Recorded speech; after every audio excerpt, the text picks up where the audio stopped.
Hello viewers, வணக்கம். நான் Purnima Senthilkumar. Welcome to Cooking My Passion Tamil. இன்னைக்கு நம்ம சேனல்ல ஒரு ஃபென்டாஸ்டிக்கான white vegetable பிரியாணி எப்படி செய்யறது சொல்லிட்டு பார்க்கலாம். இந்த ரெசிபி கூட நீங்க ஒரு ஸ்பைசியான நான்வெஜ் கிரேவி ஆகட்டும், வெஜ் கிரேவி ஆகட்டும் நீங்க வெச்சு சாப்பிட்டீங்கன்னா ரொம்ப சூப்பரா இருக்கும். இப்போ நம்ம வீட்டுக்கு கெஸ்ட் வராங்க, வெஜ் சாப்பிடுறவங்க, நான்வெஜ் சாப்பிடுறவங்க ரெண்டு பேருமே இருக்காங்கன்ற டைம்ல இந்த மாதிரி ஒரு காமனான ரைஸ் வந்து செஞ்சுட்டு நீங்க வெஜ் கிரேவி, நான்வெஜ் கிரேவி நீங்க செப்பரேட்டா செஞ்சுக்கலாம். இன்னைக்கு நான் 4 கிளாஸ் பாஸ்மதி ரைஸ் 1 hour ஊற வச்சிருக்கேன். உங்களுக்கு தேவையான வெஜிடபிள்ஸ் நீங்க கட் பண்ணி ரெடியா வச்சுக்கோங்க. ஓபன் வெசல் மெத்தட்ல இன்னைக்கு நம்ம குக் பண்ண போறோம். ஒரு டபரால ஒரு 3 டீஸ்பூன் அளவுக்கு எண்ணெய் சேர்த்துக்கலாம். 2 டீஸ்பூன் அளவுக்கு நெய் சேர்த்துக்கோங்க. ஆப்ஷனல் தான். நெய் சேர்த்தீங்கன்னா உங்களுக்கு நல்ல டேஸ்ட் ஃபிளேவர் எல்லாமே நல்லா இருக்கும். பிரியாணி இலை ஒரு 3ல இருந்து 4 ஏலக்காய் சேர்த்துக்கோங்க. ஒரு நட்சத்திர சோம்பு சேர்த்துக்கோங்க. பட்டை கொஞ்சம் சேர்த்துக்கலாம். கூடவே 3ல இருந்து 4 கிராம்பு சேர்த்துட்டு எண்ணெயில கொஞ்ச நேரம் வதக்கிக்கலாம். 150 கிராம் போல சின்ன வெங்காயம் தோல் உரிச்சு சாப் பண்ணி நம்ம இது கூட சேர்த்துக்கலாம். ஒரு 4 பச்சை மிளகாய் சேர்த்துக்கலாம். இந்த வெஜ் பிரியாணிக்கு காரமே இந்த பச்சை மிளகாய் தான். உங்களுக்கு கூடுதலா வேணும்னா நீங்க இந்த இடத்துல நீங்க சேர்த்துக்கோங்க.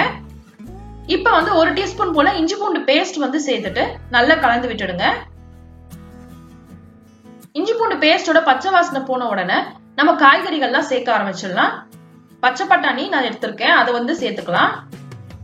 கூடவே உருளைக்கிழங்கு ஒரு 2 உருளைக்கிழங்கு நீங்க சாப் பண்ணி கூட சேர்த்துக்கலாம்.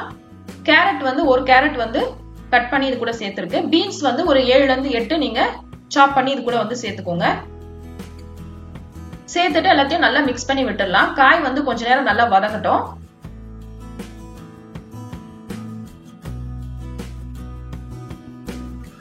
சேர்த்திருக்க காய்கறிகள்லாம் கொஞ்சம் வதங்கின உடனே புதினா இலையும் கொத்தமல்லி தழையும் நம்ம இது கூட சேர்த்துக்கலாம். சேர்த்துட்டு நல்லா கலந்து விட்டுடுங்க. 2 டீஸ்பூன் போல தயிர் சேர்த்துக்கலாம். தயிர் சேர்த்துட்டு நல்லா கலந்து விட்டுடலாம். இப்ப இந்த பிரியாணிக்கு தேவையான அளவுக்கு தண்ணி சேர்த்துப்போம். 1 கிளாஸ் அரிசிக்கு 2 கிளாஸ் அளவுக்கு தண்ணி சேர்க்கணும். 4 கிளாஸ் அரிசிக்கு மொத்தம் 8 கிளாஸ் அளவுக்கு தண்ணி சேர்த்துட்டு தேவையான அளவுக்கு உப்பு சேர்த்துட்டு மூடி போட்டு கொஞ்சம் நல்லா கொதிக்க விட்டுடுங்க. இதுலயே உங்களுக்கு காயெல்லாம் நல்லா வெந்துடும். இந்த ஸ்டேஜ்ல ஒரு half லெமன் ஜூஸ் புழிஞ்சுக்கலாம். இப்ப நம்ம ஊற வச்சிருக்க பாஸ்மதி ரைஸ் இதுல சேர்த்துக்கலாம். உப்பு செக் பண்ணிக்கோங்க. உப்பு உங்களுக்கு லைட்டா தூக்கலா இருந்துச்சுன்னா தான் ரைஸ்க்கு உங்களுக்கு கரெக்டா இருக்கும். இப்ப மூடி போட்டு 5 மினிட்ஸ் நல்லா ஹை ஃபிளேம்ல கொதிக்க விட்டுடலாம். 5 நிமிஷம் கழிச்சு ஓபன் பண்ணி செக் பண்ணிக்கோங்க. நல்லா கலந்து விட்டுட்டு இப்ப நம்ம லோ ஃபிளேம்ல வச்சு மூடி போட்டு வேக வச்சிடலாம். மூடி போட்டுட்டு நீங்க மேல ஒரு வெயிட் வச்சுட்டு ஒரு 10 மினிட்ஸ் நல்ல லோ ஃபிளேம்ல வேக விட்டுடுங்க. 10 நிமிஷம் கழிச்சு அடுப்பை ஆஃப் பண்ணிட்டு அப்படியே ஒரு 10 மினிட்ஸ் ரெஸ்ட் விட்டுடுங்க.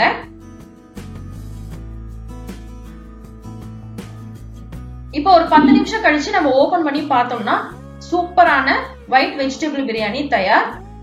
ரைஸ் நல்லா குக்கா இருக்கு. கிரெயின்ஸும் பாத்தீங்கன்னா நல்லா செப்பரேட்டா இருக்கு. நம்ம சேர்த்திருக்க ஸ்பைசஸோட ஸ்மெல்லும் அவ்வளவு ஃபென்டாஸ்டிக்கா இருக்கு. இது கூட நீங்க காரசாரமான கிரேவி ஆகட்டும், குருமா ஆகட்டும் வச்சு சாப்பிட்டீங்கன்னா சூப்பரா இருக்கும்.